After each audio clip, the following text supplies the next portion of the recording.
दो बच्चे थे, एक 6 साल का, एक 12 साल का। दोनों भाई बहुत प्यार करते थे आपस में, खेल रहे थे। एक बहुत दूर जगह वहां पे कुआं था। 12 साल का बच्चा उस कुएं में गिर गया। 6 साल वाला पैनिक हो गया। उसने आवाज लगाई, बचाओ बचाओ, मेरा भाई गिर गया है। किसी ने नहीं सुना, दूर दूर तक कोई नहीं था। उसे कुछ ना सूझी। वहां पे एक रस्सी पड़ी थी, उसके साथ जो है वो बास्केट थी। उसने रस्सी फेंकी, बास्केट फेंकी, भाई ने पकड़ी। उसने जोर लगाना शुरू किया, लगाता रहा, हत्ता के 12 साल के भाई को बाहर निकाल दिया। दोनों बहुत गले मिले।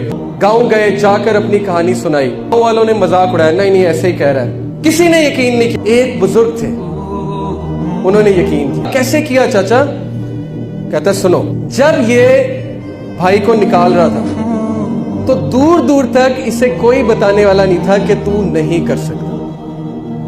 हत्ता कि ये खुद भी मौजूद नहीं था। ये है असल बात।